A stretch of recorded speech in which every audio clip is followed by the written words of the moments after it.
Bonjour et bienvenue sur la chaîne YouTube d'Omerta. Omerta, ce sont des documentaires, des reportages que vous pouvez retrouver sur le site www.omertamedia.fr. Ce sont également des grands entretiens. Et aujourd'hui, je reçois Nadine Morano. Bonjour. Bonjour. Avant de commencer l'entretien, est-ce que vous pouvez vous présenter? Écoutez, je suis Nadine Morano, actuellement députée française au Parlement européen. Je suis sur la liste de François-Xavier Bellamy. Et donc, j'espère continuer ce travail au sein du Parlement européen. J'ai été élue 2 fois députée nationale aussi, dans une circonscription, on va dire, plutôt de gauche, à Toul, en Meurthe-et-Moselle, qui a été la circonscription du général Bijard aussi. Et Nicolas Sarkozy m'a nommée au gouvernement, donc j'ai eu l'honneur de siéger dans son gouvernement pendant 4 ans et demi. Et je me suis engagée en politique, je n'avais pas 18 ans, puisque j'ai pris ma carte au RPR, Rassemblement pour la République, en 1980, quand François Mitterrand a été élu. D'accord. Voilà, ça a été le début de mon engagement politique. Vous étiez un peu à contre-courant, donc à l'époque où il y a eu une vague socialiste, vous étiez un peu... Oui, je venais d'un quartier populaire, et pour autant, j'ai grandi dans une famille gaulliste, où on avait des valeurs à la fois de travail, de mérite, d'amour de la patrie, de solidarité, mais pas d'assistanat. Et donc, François Mitterrand ne correspondait pas à la fois ni à mes valeurs, ni à l'ambition que je pouvais avoir dans ma vie et pour mon pays. Donc, je me suis engagée au Rassemblement pour la République, qui est devenu à l'issue l'UMP, l'Union pour un mouvement populaire, et qui est maintenant les Républicains. C'est intéressant ce que vous dites, parce que vous parlez de courant gaulliste. Est-ce que ce courant existe encore? Je pense que nous en sommes les héritiers de ce parti gaulliste. D'ailleurs, je le revendique. Vous voyez, chez moi, à côté de Toul, donc dans cette circonscription, à Andilly, qui est un petit village, il y a le plus grand cimetière allemand de France. Il y a 35 085 soldats allemands qui sont morts pendant la Seconde Guerre mondiale et qui reposent là. Un peu plus loin, vous avez le cimetière américain, et puis vous avez aussi des nécropoles nationales où reposent nos soldats français. J'ai moi-même 2 frères de mon grand-père qui sont morts pendant la Première Guerre mondiale, donc on sait ce que c'est, et dans toutes les familles d'ailleurs, pas que dans la mienne, ce que c'est que de mourir pour la France. Et après cette Seconde Guerre mondiale, le général de Gaulle et Adenauer ont eu cette volonté de construire ensemble le socle, les fondations de cette Union européenne, pour que moi, qui appartiens à la première génération qui n'a pas connu la guerre, j'ai 60 ans, mes parents ont connu la guerre mondiale, mes grands-parents en ont connu 2 guerres mondiales, et donc ils ont construit cette réconciliation franco-allemande de 2 pays qui sont mitoyens, donc à proximité. Moi, j'ai une frontière avec l'Allemagne, puisque je suis en Lorraine. Et ils ont construit cette base de l'Union européenne pour que, plus jamais ça en fait, pour les générations qui suivent et se succèdent. Et nous allons fêter le 80e anniversaire, le 6 juin, du débarquement des Alliés. Et donc, pour nous, c'est fondamental, c'est essentiel. C'est ce qui a bâti l'Union européenne, la réconciliation franco-allemande, dont j'observe aussi que Simone Veil en a été après une des grandes voix de ce pardon. Ce qui fait qu'aujourd'hui, au Parlement européen, je siège à côté d'une députée européenne allemande. Eh bien, sans De Gaulle, sans cette voix qui a voulu la paix, nous n'en serions pas là aujourd'hui. Alors, personne n'en parle, de la paix, de ce que nous avons réussi à bâtir ensemble. Et moi, je peux vous dire que quand je suis dans l'hémicycle du Parlement européen, je considère qu'être plus de 700 députés dans un même hémicycle, avec 24 langues parlées, représentant 27 nations, qui œuvrent ensemble à un même destin, même si tout n'est pas parfait, c'est d'abord un miracle politique unique au monde. C'est la seule assemblée multinationale au monde, élue au suffrage universel, qui existe. Et rien que ça, ce miracle politique, nous le devons à des bâtisseurs comme le général de Gaulle. Et est-ce que vous pensez que l'Union européenne qu'évoquait le général de Gaulle, cette Europe des nations, c'est celle qu'on a aujourd'hui véritablement? Alors, c'est celle qui est en danger. Pourquoi ? Parce que quand vous voyez la vision qu'a de l'Europe Emmanuel Macron, qui est une vision fédéraliste, moi j'appartiens à cette pensée politique qui considère que l'Europe, l'Union européenne ne peut exister qu'à travers l'Europe des nations, c'est-à-dire le respect des nations. Moi je suis strictement opposée à supprimer le vote à l'unanimité pour le passer en vote à majorité qualifiée. Ce qui veut dire que Emmanuel Macron et donc Madame Hayé et tous les macronistes qui sont au Parlement européen veulent la suppression au Conseil du vote à l'unanimité. C'est-à-dire que vous n'avez plus de droit de veto, en fait. Moi qui suis gaulliste, je ne peux pas accepter ça. C'est-à-dire que si vous avez les intérêts vitaux essentiels de la France qui pourraient être mis en minorité ou en danger par un vote à la majorité qualifiée, ça serait intolérable. La France, comme tous les autres États, doivent pouvoir garder ce droit de veto. Et ça me semble indispensable. À partir du moment où il y a cette vision qui est portée par Emmanuel Macron, qui est une grande différence avec la mienne et avec les Républicains, et donc avec les gaullistes, les gaullistes considèrent que le droit de veto est une ligne rouge. Si vous enlevez le droit de veto, vous sombrez dans le fédéralisme. Donc moi, je ne veux pas du fédéralisme, je veux l'Europe des nations, je veux que la France conserve sa voix et qu'elle puisse dire non le moment opportun quand la nécessité s'en fait jour. Si on prend l'angle économique pour l'Union européenne, est-ce qu'on n'a pas déjà franchi toutes les limites? Parce qu'on a vu, pour le cas des agriculteurs, que le marché européen a un petit peu noyé l'agriculture française, l'a quasiment effacée, avec une concurrence déloyale. On peut parler aussi du marché de l'énergie, avec le nucléaire, que malheureusement les Français ont eu le prix de l'énergie qui a augmenté, qui a explosé à cause de ce marché européen.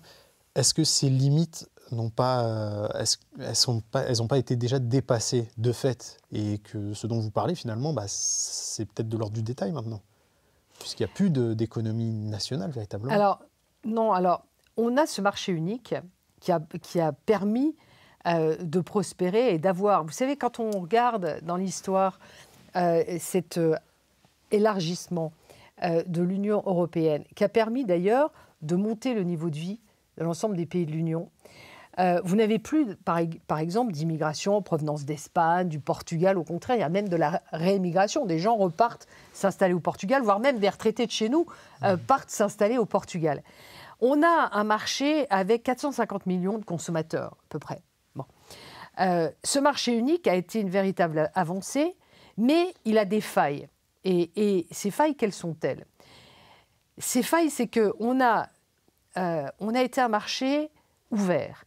C'est-à-dire qu'on a laissé entrer sur notre territoire des produits qui ne sont pas soumis aux mêmes règles que nous, en matière de protection de l'environnement, en matière sociale, en matière de droit du travail, en matière de droit à la retraite.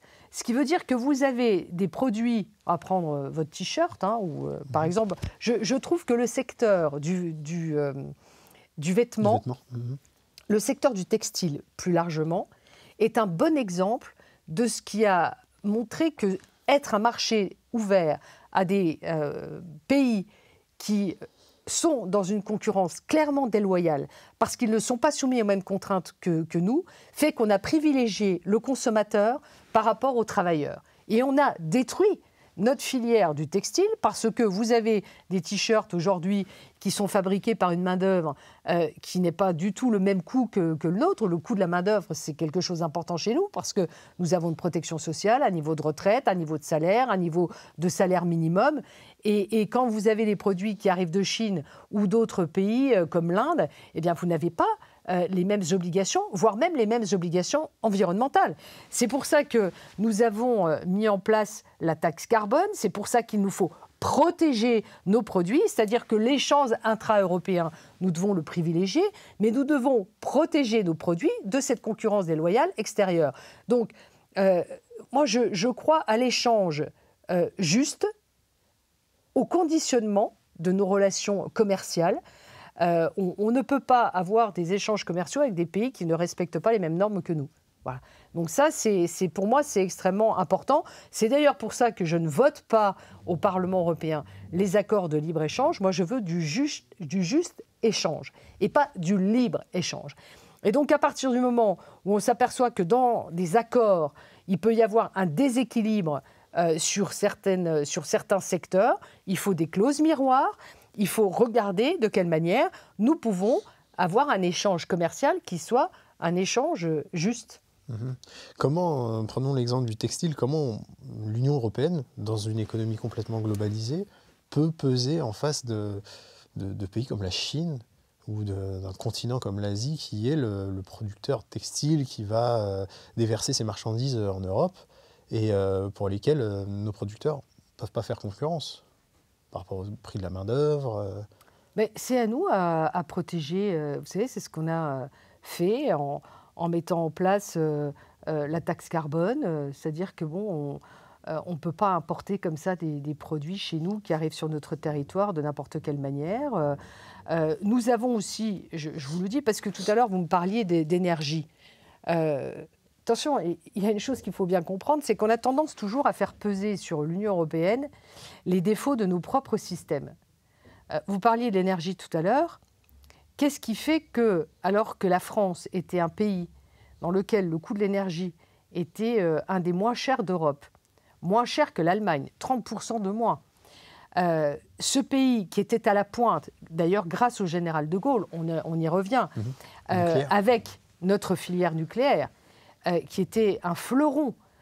Nous avions mis en place, avec Nicolas Sarkozy, le programme Astrid pour faire en sorte de valoriser nos déchets nucléaires et pour pouvoir justement améliorer avec un programme sur la recherche l'ensemble de notre filière nucléaire, qui a été mis par terre par François Hollande, qui a fermé Fessenheim. Et donc, par grande démagogie, François Hollande, pour s'être soumis aux Verts et aux écologistes, et Emmanuel Macron, pour avoir lui-même continué dans cette même démarche, a mis en grande difficulté notre filière nucléaire, ce qui fait que nous avons été obligés d'importer de l'électricité, et pire, de rouvrir des centrales à charbon, comme chez moi, à Forbach.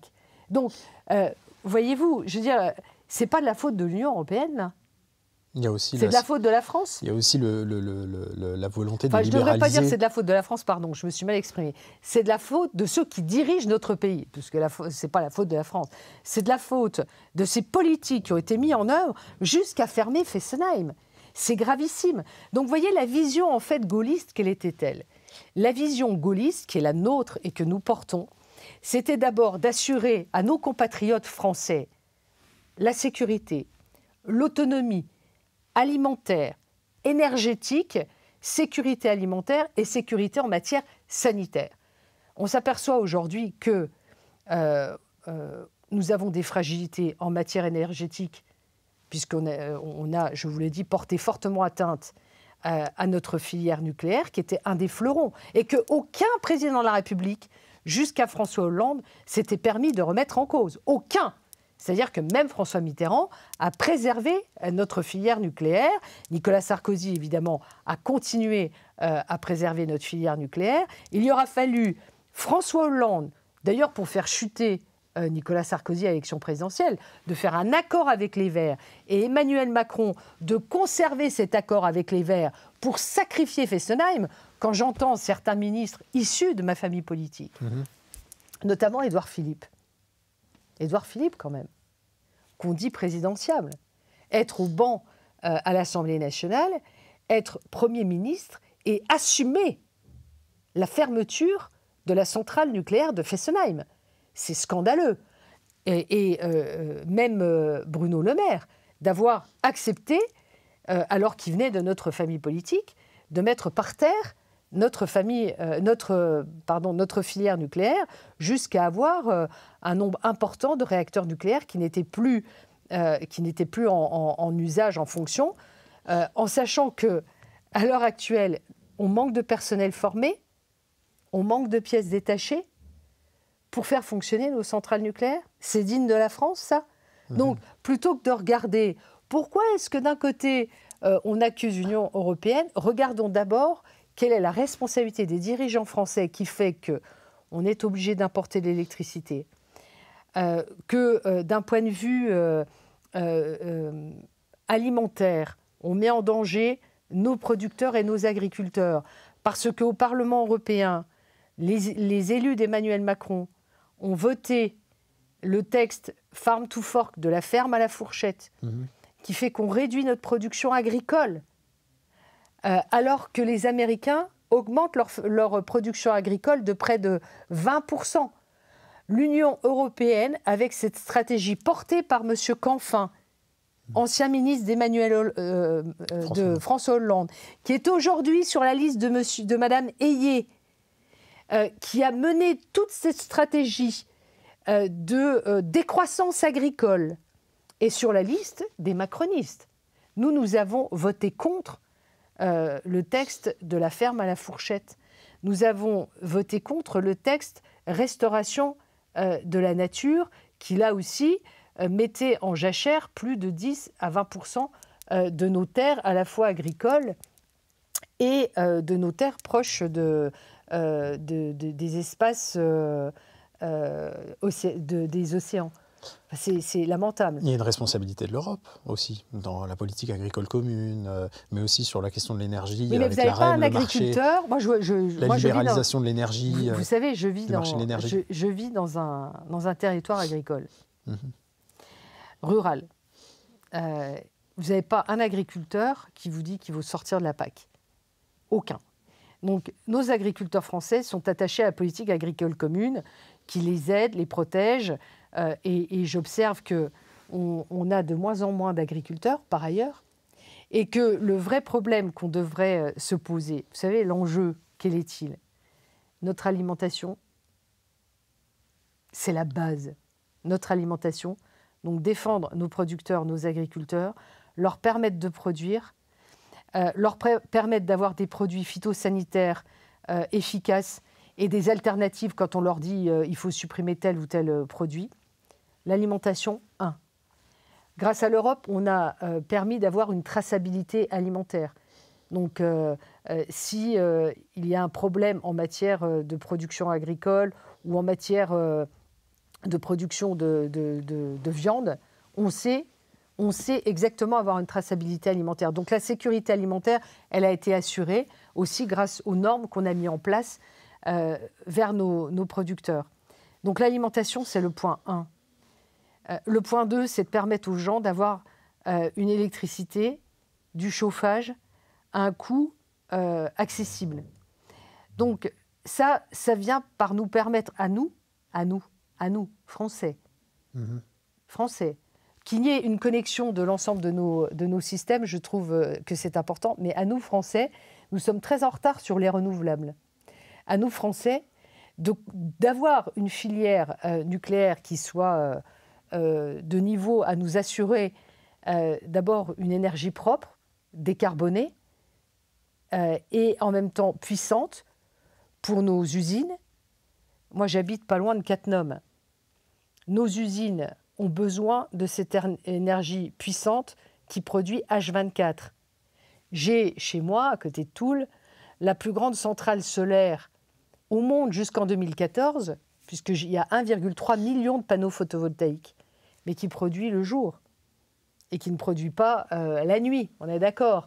Mais ceci étant, toutes ces énergies complémentaires, on en a besoin. On en a besoin et la France est très en retard. Donc il nous faut l'indépendance alimentaire, l'indépendance énergétique, l'indépendance en matière de sécurité, ce qui fait que quand vous avez... et la France, depuis la sortie de l'Union européenne, la France, depuis la sortie de l'Union européenne du Royaume-Uni, elle est le seul pays à disposer de l'arme nucléaire. D'accord ? Le seul. Ce que vous décrivez, c'est finalement du protectionnisme. Est-ce que c'est compatible avec cette Union européenne ? Je vais revenir sur l'arme nucléaire. Dites-moi. Bon. Alors, je disais qu'en tant que gaulliste, ce qui était important dans la vision du général de Gaulle, c'est d'abord d'assurer à nos compatriotes ce qui est essentiel. L'indépendance alimentaire, l'indépendance énergétique avec un coût abordable et propre, donc avec l'énergie nucléaire, et la sécurité avec l'arme de dissuasion, puisque je rappelle que depuis que le Royaume-Uni est sorti de l'Union européenne, seule la France dispose de l'arme de dissuasion nucléaire. Et ça, c'est des éléments qu'il faut absolument avoir en tête. Et donc, Aujourd'hui, l'Union européenne, elle a des fragilités, c'est la vérité. Les fragilités, quelles sont-ils? C'est que le marché a été ouvert à tous les vents, avec une concurrence déloyale, et que par ailleurs, on a des failles aussi en matière de protection de nos frontières extérieures, qui fait qu'on est face à une immigration illégale, exponentielle, insupportable, intolérable. Alors moi, je ne suis pas... quand vous dites protectionnisme, est-ce que assurer l'essentiel pour nos compatriotes, c'est du protectionnisme? Si c'en est un, oui. Est-ce qu'on est dans un espace fermé à ne pas travailler avec les autres? Non. Est-ce que la France doit se fondre dans l'Union européenne? Non. Est-ce que la France doit travailler avec ses partenaires en étant dans une Union européenne? Je réponds oui, parce que c'est important pour préserver la paix, pour continuer à élever le niveau de l'ensemble des pays de l'Union européenne, mais de manière efficace et concrète. Vous avez dit quelque chose d'intéressant, la France ne doit pas se fondre dans cette Union européenne. Oui. Les Français ont voté plusieurs fois dans des référendums contre une constitution, un texte de loi qui soit supérieur à la France, et malgré tout, ça s'est fait. Traité de Lisbonne, et c'était Nicolas Sarkozy. Quel est votre point de vue sur cette situation? Parce que les Français étaient un petit peu, entre guillemets, réfractaires face à cette union qui avait tendance à prendre de plus en plus de place, et aujourd'hui on a une constitution européenne qui est au-dessus des textes de loi français. Quand il y a eu ce référendum, c'était en 2005 de mémoire ou 2004, je ne sais plus, 2005 2005. Ce référendum sur la Constitution, je me rappelle très bien, c'était un texte qui a été envoyé, le texte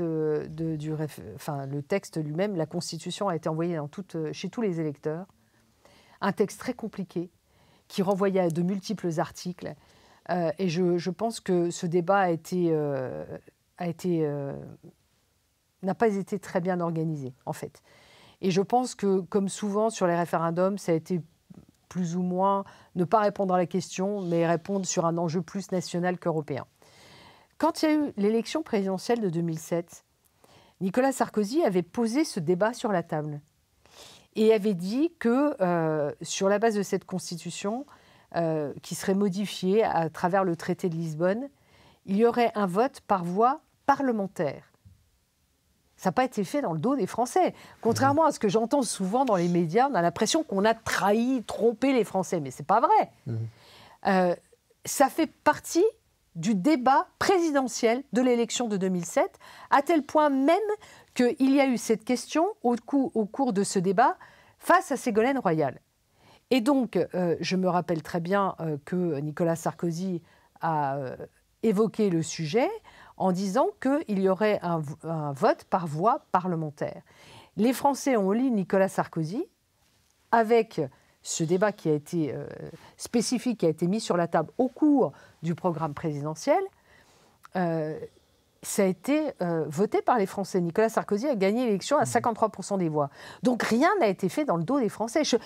Quand j'entends toujours cet argument, je ne peux pas le laisser entendre. Vous voyez ce que je veux dire? Parce que je pense que ce n'est pas vrai. Je pense que ça a été clairement débattu devant les Français et que si les gens avaient voulu que ce sujet ne soit pas voté tel qu'énoncé, Nicolas Sarkozy n'aurait pas été élu. Et aujourd'hui, on a une montée des partis, entre guillemets, anti-européens, ou en tout cas des personnages qui se revendiquent à contre-courant. Viktor Orban, Mélanie. En France, on a le Rassemblement national, premier parti de France. Comment on analyse ça? Est-ce que ce n'est pas justement un rejet des populations européennes, de cette Union européenne? Non, je pense que ce n'est pas ça, en fait. Parce que je pense que les Français, majoritairement, d'ailleurs les sondages le démontrent, sont attachés à l'Union européenne. D'ailleurs, vous n'avez plus aucun parti, même en France, même le Rassemblement national, qui mène des volte-face permanents sur le nucléaire. Rappelons que Marine Le Pen voulait sortir du nucléaire, qui s'est réjoui par ailleurs du vote du Brexit en disant que c'était la victoire de la liberté. On voit aujourd'hui que, alors que le Royaume-Uni n'est pas dans l'espace Schengen, est toujours face à des problèmes migratoires considérables. Bon. La réalité, c'est qu'aujourd'hui, ce qui fait cette montée dans l'ensemble des pays de l'Union, c'est ce rejet de l'immigration illégale et massive. La réalité, c'est qu'aujourd'hui, on a un continent vieillissant, c'est la vérité. L'Europe a une démographie vieillissante. Et la France, moi j'ai été ministre de la Famille. À l'époque, quand j'étais ministre de la Famille et de la Solidarité avec Nicolas Sarkozy, on avait un taux de natalité qui dépassait les 2 enfants par femme. En moyenne, on est tombé à 1,6 là. Ce qui met fortement en danger le renouvellement de nos générations.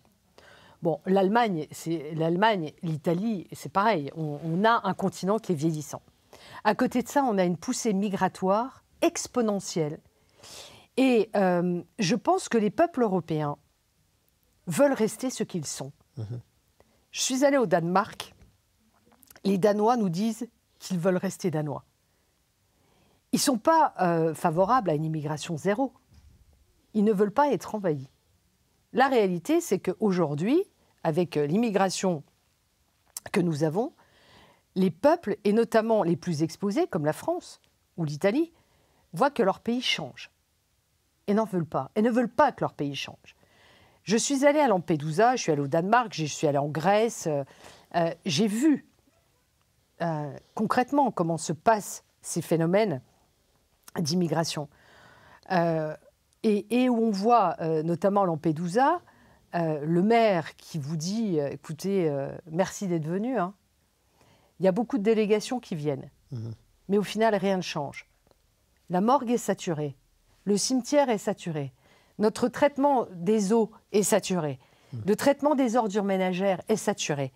Ils ont, sur cette petite île, un centre de rétention administrative de 385 places. Vous savez combien arrivent par jour? Vous avez des pics de 1200 personnes qui arrivent par jour sur l'île de Lampedusa, en provenance du continent africain. C'est absolument pas tenable. Donc, qu'est-ce qui se passe? C'est-à-dire qu'ils arrivent, il reste moins de 24 heures. Hein. On les met dans des bus, soit ils partent en ferry, soit ils partent en avion. Ils arrivent en Italie continentale, où Mme Meloni commence à doter le pays de structures, de centres de rétention administrative, pour pouvoir les maintenir sur place et pour qu'ils ne viennent pas jusqu'à Menton, où je suis allée, et qu'ils n'arrivent pas jusqu'en France. Ceux qui arrivent sont majoritairement des jeunes hommes seuls en provenance d'Afrique subsaharienne. Et vous pensez qu'on peut contrôler cette immigration en restant dans cette Union européenne? Ah ben bien sûr, évidemment, mais c'est pas le sujet de l'Union européenne. Est-ce que c'est pas... Au contraire, je pense que d'abord la France et chaque État membre doit choisir qui elle veut accueillir sur son territoire. Premier point. Doit pouvoir, quand des personnes sont arrivées en situation irrégulière, avoir une procédure, recours compris, qui soit beaucoup plus efficace. Moi, je pense qu'aucun demandeur d'asile ne devrait circuler librement sur le territoire. Aucun. Parce que c'est pour ça que quand on dit « Ah, voilà quelqu'un qui était frappé d'OQTF, qui a commis un crime, un délit, et qui n'est pas renvoyé dans son territoire d'origine, alors que ça fait 1 an ou 2 ans, 3 ans qu'il est sous obligation de quitter le territoire français. » C'est la question nationale qui se pose. Ben oui, mais en quoi l'obligation est réelle? À partir du moment où vous ne savez pas où il se trouve, aucun demandeur d'asile, vous demandez l'asile, vous devez être assigné à résidence ou vous devez être en centre de rétention administrative, qui n'est pas une prison. Vous pouvez circuler librement à l'intérieur du centre de rétention administrative, mais vous n'avez pas vocation à circuler librement sur le territoire français. J'ajoute que quand vous arrivez sur le territoire européen, à la frontière européenne, c'est ce qui a été voté. Moi, j'ai voté le pacte asile-migration, c'est 10 textes législatifs. On en a voté 3, on en a rejeté 7. Nous avons voté contre la répartition des migrants dans les États membres. Mais nous avons voté le filtrage, l'identification et la possibilité de consulter l'ensemble des fichiers de l'Union européenne pour voir si la personne qui est arrivée sur le territoire européen n'est pas fichée dans un État membre. Donc concrètement, vous arrivez, on vous prend en photo, on prend vos empreintes biométriques, on vous enregistre dans un fichier, on regarde si vous avez été identifié dans un pays, on regarde aussi si vous venez d'un pays qui n'est pas en guerre, un pays dans lequel vous avez très peu de chances d'obtenir le droit d'asile. Et donc, à partir de ce moment-là, on vous met dans une procédure accélérée de moins de 12 semaines, recours compris, pour vous renvoyer chez vous. C'est-à-dire, si vous venez du Cameroun ou de Côte d'Ivoire, vous n'avez pas vocation à avoir le droit d'asile. Pourquoi? Est-ce qu'il y a la guerre en Côte d'Ivoire ou au Cameroun? Non. Si vous arrivez en situation illégale, vous n'avez pas vocation à être accueilli chez nous. Donc, moi, je suis favorable à ce que... vous savez, il y a 500 000 environ OQT, donc obligation de quitter le territoire, qui sont délivrés dans l'ensemble des États membres de l'Union européenne. Vous avez moins de 30% qui sont effectués. En France, vous avez 10% d'obligations de quitter le territoire qui sont réellement effectuées. Et ça, ils le savent. Donc ceux qui arrivent chez nous savent que nous avons des failles juridiques. La réalité, c'est qu'il faut arriver à pallier à nos failles juridiques. Par exemple, je vous prends un exemple concret, les mineurs soi-disant non accompagnés. Mineurs isolés. Mineurs isolés, les MNA. Nous avons une directive européenne qui s'appelle la directive Retour qui permet le renvoi des mineurs non accompagnés. Pourquoi est-ce que la France ne renvoie pas les mineurs soi-disant non accompagnés? Parce qu'il existe des lacunes au niveau juridique. Parce que d'un point de vue juridique, dans notre droit, dans le CESEDA, dans le Code d'entrée et de séjour des demandeurs d'asile, vous avez de facto la protection de l'enfance qui est accordée à ceux qui sont arrivés. Donc, de facto, ils n'ont pas besoin de titre de séjour. Donc, quand nous étions au pouvoir, il y avait environ 4 000, ce qu'on appelle MNA. Maintenant, il y en a plus de 50 000. Pourquoi?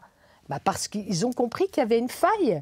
Et donc, à partir de ce moment-là, il faut que ceux qui se disent mineurs non accompagnés, on leur dise vous devez subir un test osseux, c'est-à-dire une radio de votre poignet. Ceux qui refusent de se soumettre à cet examen médical, on ne peut pas leur imposer un examen médical. Donc, on ne peut pas, du coup, vérifier s'ils sont mineurs ou pas. Mais s'ils ne le veulent pas souscrire à cet examen, de facto, ils doivent être considérés comme majeurs. Et donc, entrer dans une procédure où on peut les faire rentrer chez eux le plus vite possible. Mais moi, je vais vous dire, l'essentiel, c'est de les empêcher de venir sur le territoire. Donc, comment il faut faire? Parce que c'est trop tard quand ils sont montés sur un bateau à Lampedusa. C'est déjà trop tard. Donc, il faut mener avec les États de départ, d'origine et de transit des accords. Comme l'a fait d'ailleurs Giorgia Meloni avec la Tunisie. Il faut payer les États d'origine à travers un contrat en leur disant « vous maintenez sur place ceux qui veulent partir du territoire, par exemple de Tunisie ou de Libye, pour qu'il y ait des centres de rétention administratifs et que d'ailleurs, je suis désolée, mais on les aide à rester chez eux. Mais je voudrais dire à tous ceux qui nous regardent que la Méditerranée, elle a deux rives. Et que d'une part, il y a l'Union européenne. De l'autre côté, il y a l'Union africaine. Que l'Union européenne finance l'UA à hauteur de 200 millions d'euros par an pour son fonctionnement. L'Union africaine a la responsabilité de sa population. L'Union africaine a la responsabilité de ses jeunes, et notamment de ces jeunes hommes, et qu'il faut arrêter ce dispositif qui consiste à laisser partir les garçons pour dire que la diaspora, parce que quand ils arrivent chez nous, ils s'installent chez nous, ils renvoient de l'argent dans les États africains, à peu près 100 milliards par an, qui constituent une part importante des PIB des États de l'Union africaine, qui se reposent trop souvent sur le fait que leurs ressortissants partis ailleurs renvoient de l'argent chez eux. Eh bien moi je dis stop. Je dis que l'Union africaine a vocation à prendre en charge, à se responsabiliser, à prendre en charge l'avenir de la population du continent africain. Qu'il faut que nous conditionnons nos aides au développement à la maîtrise de leur immigration. Qu'il faut que nous financions, nous aidions au financement de leur état civil et surtout à mettre en place des titres d'identité sécurisés pour leurs États, pour avoir des fichiers que nous pouvons comparer, pour permettre le renvoi de ceux qui se présentent soi-disant sans papier, mais qui viennent bien de quelque part, parce qu'ils déchirent leurs papiers, et qu'on puisse identifier les personnes qui sont venues de leurs États et les renvoyer chez eux. Il faut par ailleurs, permettez-moi de terminer, que ce qu'est en train de mettre en place le Royaume-Uni, à laquelle je souscris, puisque le Danemark voulait faire la même chose, c'est de financer un État tiers, donc le Rwanda en l'occurrence, ça peut être un autre État. L'Italie est en train de faire un accord avec l'Albanie, de faire en sorte qu'en finançant un État tiers, ceux qui viennent en situation illégale chez nous repartent par avion direct sur le continent africain et restent dans un centre de rétention administrative le temps de l'instruction de leur dossier, voir s'ils relèvent de la demande d'asile ou pas. Donc ça veut dire qu'à partir du moment où vous renvoyez les gens d'où ils viennent, ça va décourager, d'une part, ceux qui sont candidats à venir en Europe, ça va casser net la filière, enfin l'organisation des passeurs, puisque quand ils vont savoir que s'ils tentent la traversée, eh bien, ils auront un billet retour direct vers le Rwanda, c'est-à-dire le continent africain, ça cassera les passeurs, ça cassera aussi ceux qui veulent venir chez nous de manière illégale. La seule façon, vous voulez venir chez nous, vous tapez à la porte. Vous n'entrez pas par effraction, vous tapez à la porte. On regarde si vous pouvez rentrer. Et si on vous accueille de manière efficace. Vous aurez vocation à venir sur le territoire, à être accueillis, à travailler, à vous insérer, à vous assimiler, à accepter notre culture et pas venir imposer votre culture, pas de port du voile, pas d'islamisme sur le territoire du continent africain, du continent européen, pardon, qui est un continent avec une culture aux racines chrétiennes, avec un mode de vie, et nous ne voulons pas qu'on entre par infraction nous imposer un mode de vie. C'est tout ça qu'il faut comprendre. Et c'est pour ça qu'aujourd'hui, les peuples européens se révoltent et disent « si vous ne voulez pas nous respecter, eh bien, nous choisirons la manière forte ». Finalement, quelle différence il y a entre votre discours et celui du Rassemblement national ? Écoutez, le Rassemblement national veut sortir de l'Union européenne. Marine Le Pen a nuancé. Marine Le Pen, c'est plus la même chose. Elle souhaitait sortir de l'euro, elle ne veut plus en sortir. Voilà. Souhaitait sortir moi, je suis. Voilà. l'Union européenne. C'est du volte-face en permanence. Moi, je ne suis pas dans le volte-face. Je suis dans la fermeté. Tous ceux qui me connaissent savent que je n'ai jamais changé de discours. Je veux, et j'appartiens en plus au Parlement européen, je siège à la Commission des libertés, donc qui traite la question migratoire, et je siège aussi dans la Commission développement. Et je considère que les deux vont de pair. Je considère qu'on ne peut pas avoir un espace Schengen de libre circulation des personnes et des biens si nos frontières extérieures sont des passoires et si notre législation est faible.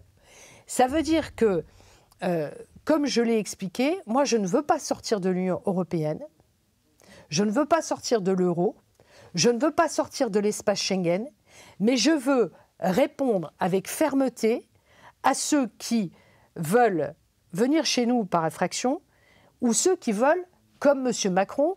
Alors vous avez ceux qui veulent se fondre dans l'Union européenne et ceux qui ne veulent que le drapeau français.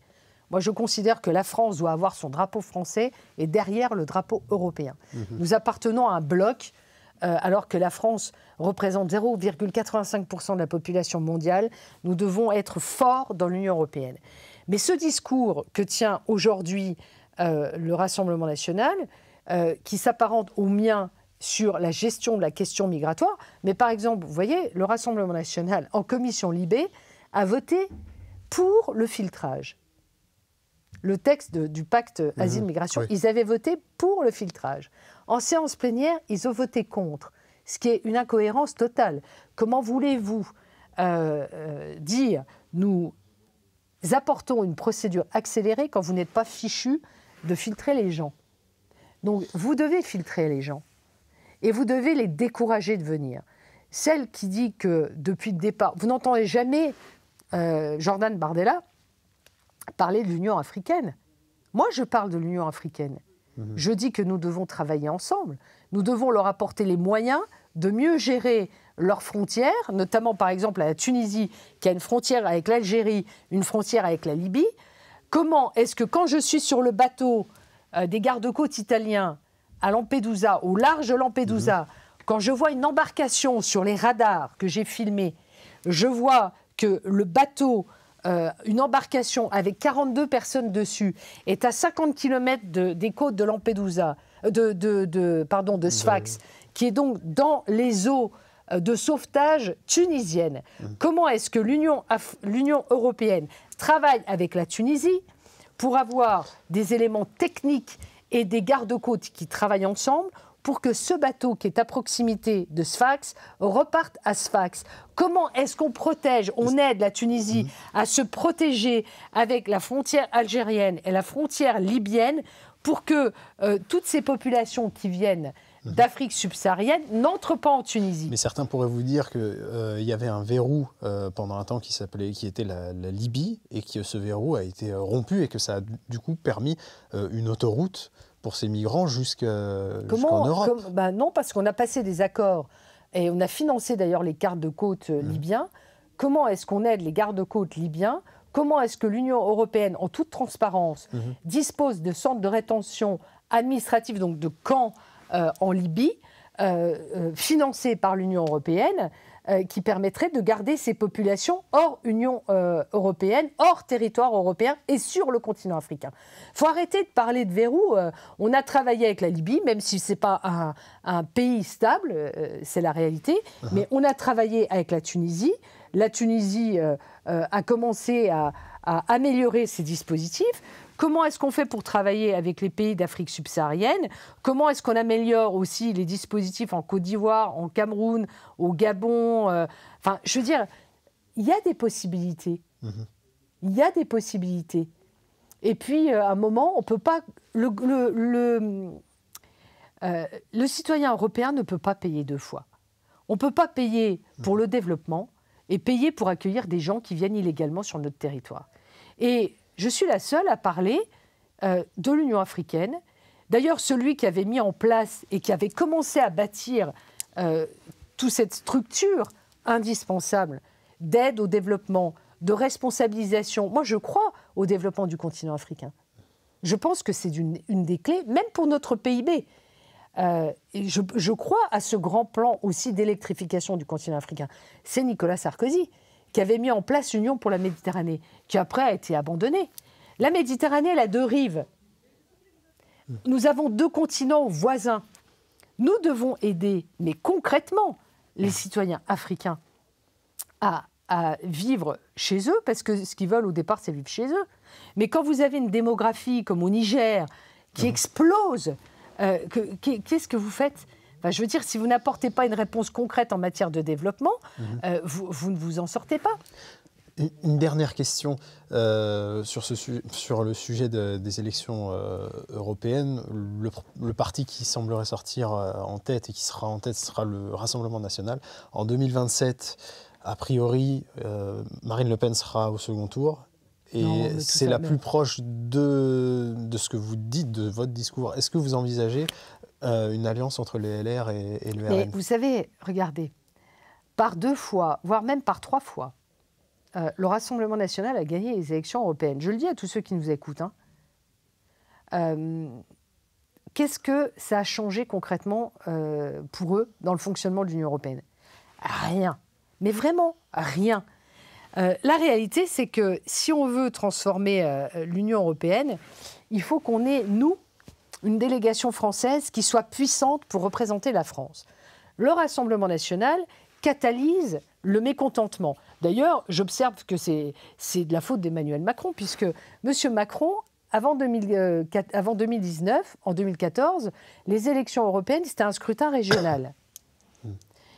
Pourquoi? Pour que les députés européens soient justement des députés qui soient ancrés dans les territoires. Donc moi, j'ai été tête de liste en 2014 de la zone Est, de la grande région Est, 5 régions, 18 départements, où à l'époque, j'avais fait 22% des voix.